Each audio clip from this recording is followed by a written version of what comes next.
لا إله إلا الله لا إله إلا الله لا إله إلا الله لا إله إلا الله لا إله إلا الله لا إله إلا الله لا إله إلا الله لا إله إلا الله لا إله إلا الله لا إله إلا الله لا إله إلا الله لا إله إلا الله لا إله.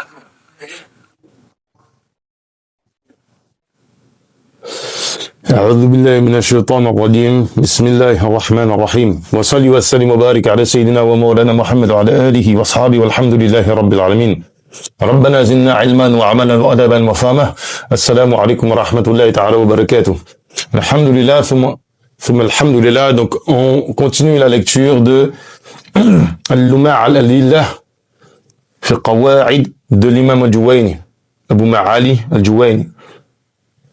On a fait un cours qui a été très très court. Le dernier cours est extrêmement court. Il consistait à, entre guillemets, revenir sur la notion de tanzih, de la transcendance d'Allah Ta'ala. At-tasbih. At-tasbih, at-tanzih, at-taqdis. C'est des termes qui sont relativement synonymes parce qu'ils renvoient à la même idée. Le fait d'exempter Allah Ta'ala de ceux qui ne lui sied pas. De ceux qui ne sied pas de lui attribuer. Ainsi, alhamdulillah, on va maintenant aborder le 5e chapitre. Et le 5e chapitre traite de la irada d'Allah et la irada des créatures. Al-iradatullah wa iradatul abd. Donc, al-hawadith kullaha, tous les émergents. Le frère, on a déjà dit, lui, il traduit par contingence. Qu'elles soient bonnes ou mauvaises, utiles ou nuisibles, sont voulues par Allah Ta'ala. Tous les émergences, qu'elles soient bonnes ou mauvaises, utiles ou nuisibles, sont voulues par Allah Ta'ala. Et ça, c'est très important. En fait, il faut comprendre que on va aborder ici, on va détailler la notion de wahdaniyya fi af'al. C'est cette notion-là qu'on va détailler ici. Et on commence par la irada, par la volonté. Les Mu'tazila et ceux qui les suivent parmi les Ahlul Hawa, les gens qui suivent leur passion, ont prétendu que les actes obligatoires et recommandés des obéissants, des gens qui obéissent à Allah Ta'ala, sont voulus par Allah. Qu'ils se réalisent ou non.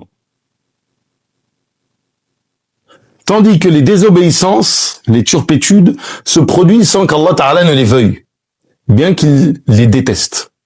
Cette aqidah pose un gros problème et les Mu'tazila partagent avec notamment les chrétiens cette croyance. Pour les chrétiens, le mal, c'est l'absence du divin, c'est l'absence de Dieu. Et donc en fait, pour eux, Allah Ta'ala ne crée pas le mal. Il est créé des mains de l'homme. Quant aux actes permis, mubahat, et aux actes qui ne relèvent pas de la responsabilité légale, comme ceux des animaux et des personnes non responsables, al-majnoun, ils affirment qu'ils se produisent sans qu'Allah Ta'ala ne les veuille ou ne les déteste. Alors,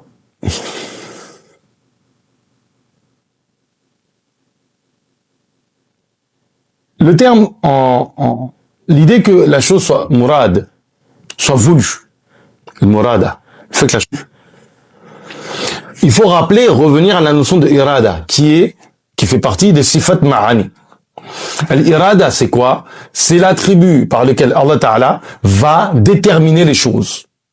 Exemple. Fulan, Zaïd, par exemple. Zaïd se lève et va à la mosquée. C'est-à-dire que va être déterminé un acte donné. Il va se lever et aller à la mosquée faire la prière. Il avait la possibilité de faire autre chose. Mais Allah Ta'ala a décrété pour lui, a décidé pour lui, a défini pour lui un acte qui est une obéissance, qui est un acte d'adoration. Autre cas, Sofiane a frappé Zayd et crée ici, chez Sofiane, un acte qui n'est pas permis. Et créé chez Sofiane un acte qui n'est pas permis. Il avait possibilité de ne pas la faire. Allah Ta'ala. Quand je dis que c'est possible, c'est que les deux actions sont possibles. Qu'il la fasse ou qu'il la fasse pas. Et il y a un appel à faire le bien, un appel à faire le mal. Et Allah Ta'ala a déterminé entre les deux l'acte qui va être décrété. Ici on est. Parce que le problème qui se pose ici au Mu'tazila et notamment aux chrétiens, c'est le fait d'attribuer à Allah Ta'ala dans cette dunya ce qui nous est désagréable à notre niveau à nous.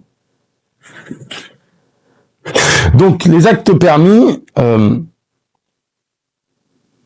pareil, c'est des choses en fait qui al-mubah, en fait al-mubah dans le en droit musulman, en fiqh, en usul al-fiqh, ça définit la chose qui, si tu l'as fait, tu n'es pas récompensé, et si tu ne la fais pas, tu n'es pas réprimandé. Lorsque nous démontrons qu'Allah Azza wa Jal est le créateur de toutes les hawadith, de toutes les possibilités, alors évidemment, ici traduit par contingence, les choses qui sont émergentes, évidemment. Il découle nécessairement qu'il les a voulues et qu'il a visé leur création. C'est-à-dire que toute chose qui est apparue de façon absolue, toute chose qui est apparue, ne peut pas apparaître hors du cadre de ce qu'Allah Ta'ala a voulu. Parce que ça implique nécessairement qu'Allah Ta'ala a un associé dans la création. Parce qu'il y a quelqu'un d'autre que lui qui crée.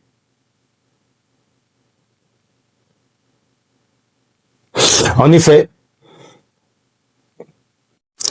le aql,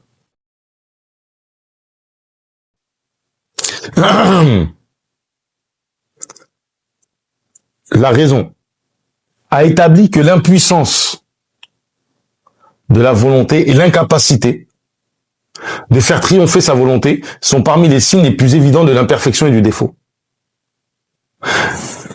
L'impuissance, le fait de ne pas exprimer, de ne pas manifester ce que toi tu as décrété. L'inverse de la irada, al-kar, c'est une imperfection.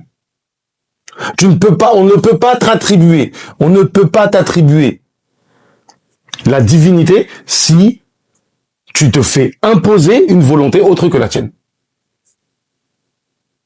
C'est-à-dire que tout être qui se voit imposer une volonté autre que la sienne ne peut pas affirmer être Rabbi, être Ilah. C'est pas possible. Parce que c'est une contradiction logique. La raison n'accepte pas ça. Parce que l'être, le Rabbi, le Seigneur tout-puissant, qui façonne les choses, nécessairement ne peut être contraint.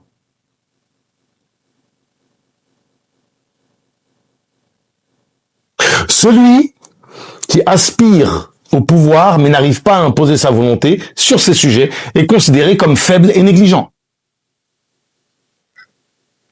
Donc ça, c'est les deux éléments. Si de telles qualités diminuent la valeur de celui qui aspire à la royauté, comment pourrait-elle convenir à celui qui est le roi des rois, Malikul Muluk, et qui est Rabbi Arbab, Rabbul Arbab. Alors, il y a un chapitre qui, l'on trouve dans Al-Irshad, qui n'est pas évoqué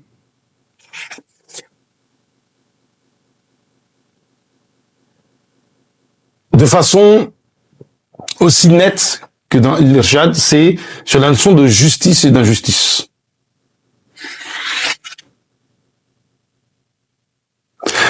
Il y a cependant un chapitre qui aborde la question sous un certain angle, et on va y revenir. C'est le fait que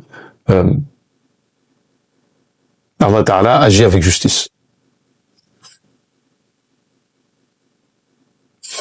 Et là, en fait, ce chapitre-là et d'autres chapitres qui vont suivre, qui sont un petit peu du même ordre, vont nous faire explorer de manière indirecte le fait, une mas'ala qui est très importante et qui, à mon avis, mérite quand même d'être plus abordée dans notre contexte, c'est la question de al-husn wal-qabih, al-tahsin wal-taqbih. De quoi il est question? De qu'est-ce qui détermine le bien et le mal? Si on dit que le bien existe en tant que tel et le mal existe en tant que tel, et qu'Allah Ta'ala est contraint d'accomplir le bien et le mal, qu'Allah Ta'ala est contraint d'accomplir le bien, parce que c'est ça dont il est question ici, c'est que Allah Ta'ala ne peut créer que le bien. On nie au sujet d'Allah Ta'ala la toute-puissance, l'omnipotence et la volonté absolue. C'est-à-dire que non seulement cela, mais en plus on manifeste sur qu'il y a au-dessus d'Allah Ta'ala une autorité. Petite parenthèse, c'est le même problème qu'on a d'ailleurs dans une certaine mesure, sur le plan épistémologique je parle, avec les questions des miracles scientifiques de Coran, de concordisme. On fait des vérités scientifiques modernes, ou plutôt des affirmations scientifiques modernes, un critère de vérité de la révélation. Par conséquent, la révélation ne se prouve plus par des arguments qui ont été hérités depuis 15 siècles, mais plutôt par des éléments nouveaux, et on donne autorité à cela sur le Coran lui-même et sur les différentes interprétations qui sont héritées. Donc c'est un vrai problème, si vous voulez. Et là, on est sur le même souci, c'est-à-dire que il y a des gens qui vont dire ceci est injuste. La charia dit une chose, ceci est injuste. On entend souvent ça. Ceci est injuste. Que tu n'acceptes pas la chose dans le sens où mon cœur a du mal à admettre cela. Je ne veux pas m'y plier. Ça, c'est une chose. Que tu dises que c'est injuste, c'est un problème. L'autre chose, c'est de dire Allah Ta'ala n'est pas injuste. Quand on entend Allah Ta'ala n'est pas injuste, souvent, c'est dans le cadre du fait de nier une situation donnée qui, des fois, découle en fait de l'application de la loi. Il arrive des fois que, et ça, les gens on a du mal à l'expliquer en réalité, c'est peut-être notre faute aussi, on a vraiment du mal à expliquer et à faire comprendre que, en réalité, la législation et son application n'a pas vocation à être à s'accomplir de façon absolue. La question de droits et des devoirs, de distribuer les droits et les devoirs, n'a pas vocation à être totalement appliquée dans le contexte. Je vais prendre un exemple. Je vais prendre un cas.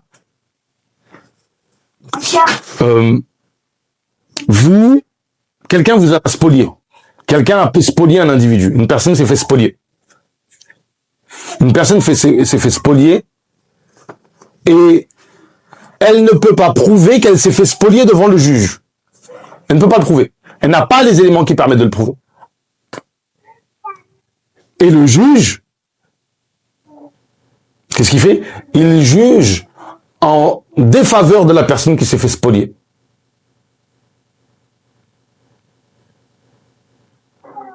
Dans cette dunya, elle ne récupère pas son droit. Parce que ça lui appartient.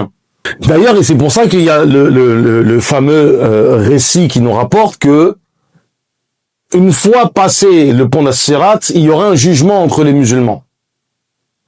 Et celui qui a plein de hasanat, mais qui a été injuste envers les gens, eh ben on va venir lui prendre des hasanat. Al-Muflis, c'est le récit d'Al-Muflis, celui qui est, comment on appelle ça? Le Muflis, celui qui a fait faillite. Celui qui a fait faillite. Pourquoi il a fait faillite? Parce qu'il a plein de hasanat, mais euh,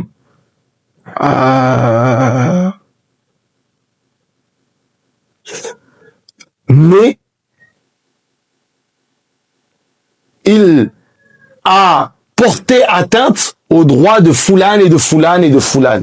Donc Foulan et Foulan et Foulan et Foulan vont venir le voir, lui prendre des hasanat. Et lorsqu'il n'aura plus de hasanat,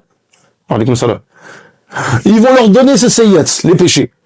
Et lui, il va aller faire un tour en enfer avant de retourner au paradis. Donc, la question du haqq, c'est-à-dire le droit que Allah Ta'ala t'a donné, si tu n'arrives pas à l'avoir dans la dunya, tu l'auras dans l'au-delà.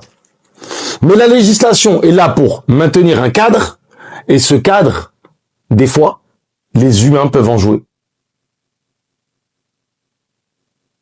Les humains peuvent en jouer. Et en fait, même si on applique la législation de la façon la plus parfaite, il peut arriver que il y ait des gens qui ne s'y retrouvent pas niveau droit. Et effectivement, il y a une parole du prophète alayhi salatu wassalam qui dit en substance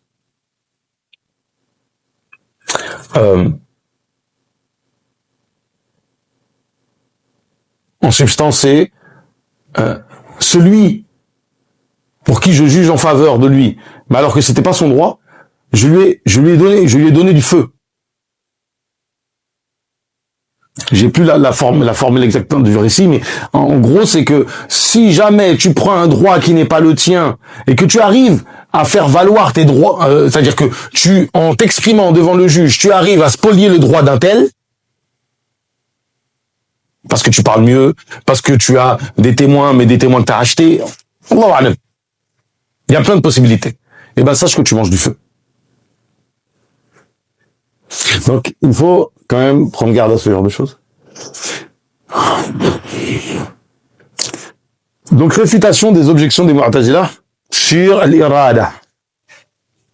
Les Mu'tazila disent, Allah Ta'ala est capable de contraindre les créatures à obéir en manifestant un signe si grand que même les tyrans les plus arrogants s'y soumettraient.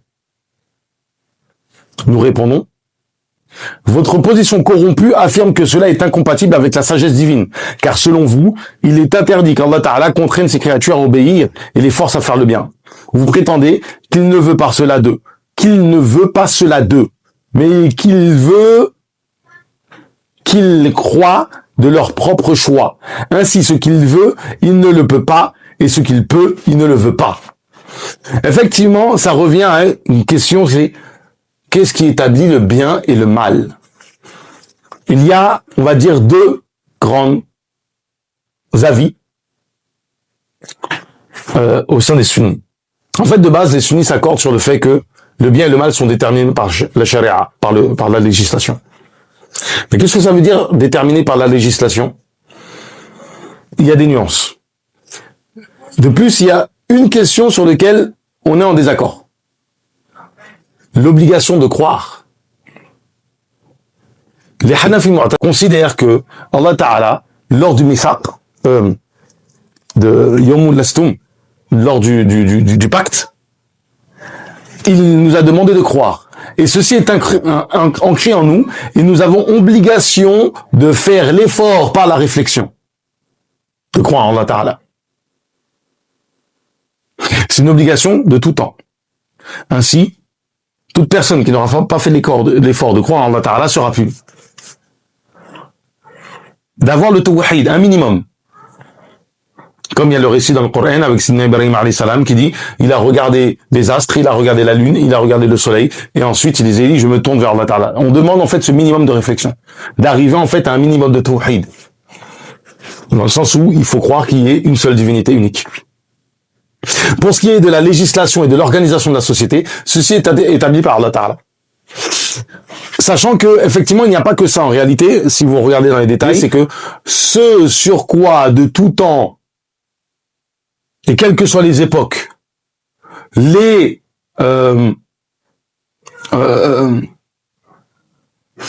humains se sont accordés que c'est bien, ou les humains se sont accordés que c'est mal, est déterminable par la raison. Si tous les humains se sont accordés dessus, de tout temps et de toute heure. Alors là, ça demande en fait un certain travail quand même. Prenons le cas en fait du meurtre. Le cas du meurtre en fait, clairement. Si tu prends le cas du meurtre, on pourrait dire qu'il y a effectivement un consensus de tout temps et de toute heure, avec des nuances évidemment.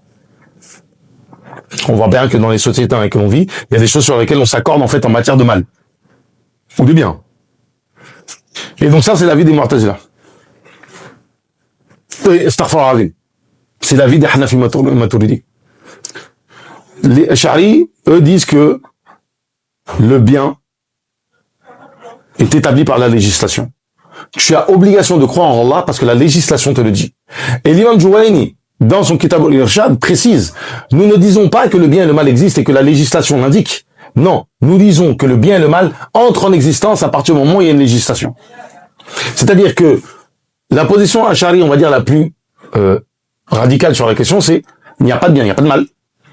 Il n'y a pas de bien, il n'y a pas de mal, tant que la législation n'est pas apparue. Les conséquences de cela, immédiates, c'est que par exemple, il y a la notion de Ahlul Fatara. C'est que entre des personnes qui, entre deux périodes de prophétie, n'ont pas cru, ne sont pas jugés. Parce qu'ils n'ont pas le taklif, ils n'ont pas la responsabilité légale. De la même manière, on revient sur la position des Maturidi Hanafi, qui disent que la responsabilité légale de croire, ou le fait d'être puni pour une chose qui est déterminable par la raison, le fait d'être puni pour une chose qui est déterminable par la raison, on est responsable également de cela. Les Hanabila, on a un avis qui est très proche de celui des Ash'ari. Quelle est la position des Mu'tazili? Tout simplement, pour eux, dans l'absolu, le bien et le mal est déterminé par la raison. C'est-à-dire que cela ne vient pas d'un élément législatif. Pour eux, le bien et le mal sont des réalités existantes et Allah Ta'ala est contraint. Parce que c'est là la différence avec les Maturidi Hanafi, c'est que pour eux, Allah Ta'ala n'est pas contraint de faire le bien. Allah Ta'ala crée toute chose. Le bien comme le mal, pareil. Avec des nuances avec la Shari. Mais, à partir du moment où ils ont dit ça, ils sont déjà en désaccord avec les Maturidi, les Mu'tazila qui, eux, et ceux qui les ont suivis, disent Allah Ta'ala ne crée pas le mal. Tout simplement. Donc en fait, c'est plus ou moins ça la problématique que l'on a. Donc en fait, ils disent que Allah Ta'ala est capable de contraindre, mais en substance, on leur dit, mais vous dites cela, mais de l'autre côté, vous niez qu'Allah Ta'ala veut le mal. Donc ça pose un problème. Les salaf salih et les khalaf de la communauté musulmane s'accordent sur une parole qu'aucun prétendu croyant ne peut nier, c'est ce qu'Allah veut se réalise et ce qu'il ne veut pas ne se réalise pas. Ce qu'Allah Ta'ala veut se réalise et ce qu'il ne veut pas ne se réalise pas. C'est-à-dire qu'on ne peut pas concevoir, il est impossible de concevoir une divinité qui veuille quelque chose et que la chose ne s'active pas. Les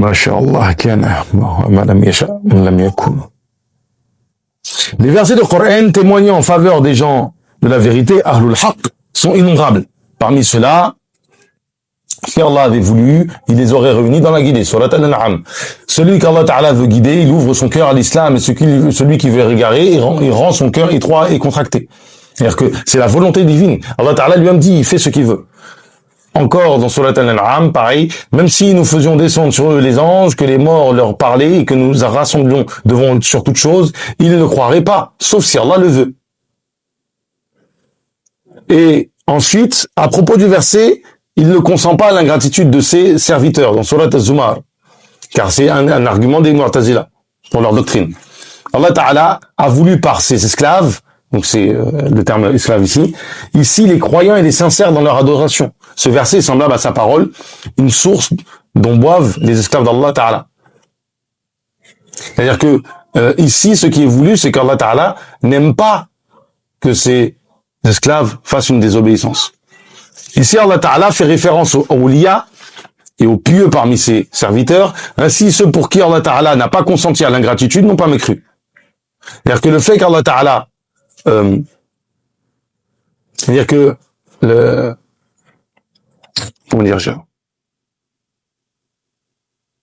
en fait, ce qui est voulu ici, c'est que Allah Ta'ala, pour ses awliya, pour les grands awliya de la communauté, il rejette l'idée qu'il puisse être atteint de kufr, tout simplement.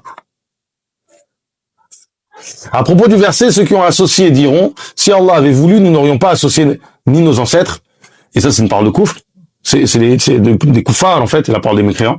Les mécréants ont utilisé cet argument pour se justifier en disant, si Allah avait voulu, nous n'aurions pas commis d'association ni nos ancêtres. La réponse est que cette parole leur a été reprochée. Alors, le fait qu'ils disent ça, c'est un argument contre eux. Ça ne veut pas dire qu'Allah Ta'ala ne veut pas. Ça veut dire que eux essaient d'argumenter avec une parole qui est fausse. La réponse est que cette parole leur a été reprochée, non pas parce qu'elle est fausse en soi, mais parce qu'ils l'ont dite par moquerie et en rejetant la vérité. Ils ont repoussé les preuves établies par Allah Ta'ala. Si Allah avait voulu, nous n'aurions pas commis d'association ni nos ancêtres. C'est-à-dire qu'en fait, ils se moquent.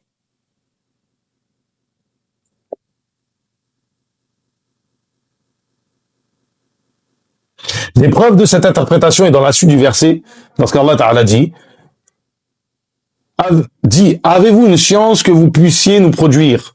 Vous ne suivez que les conjectures et vous ne faites que mentir.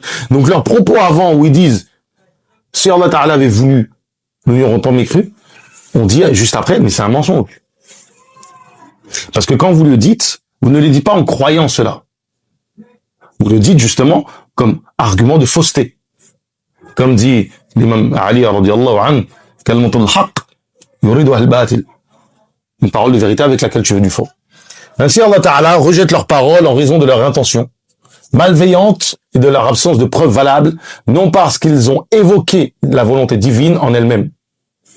C'est-à-dire que leur parole est fausse, ils ont voulu argumenter avec la parole divine, mais c'est totalement l'inverse. Ils n'y ont pas cru.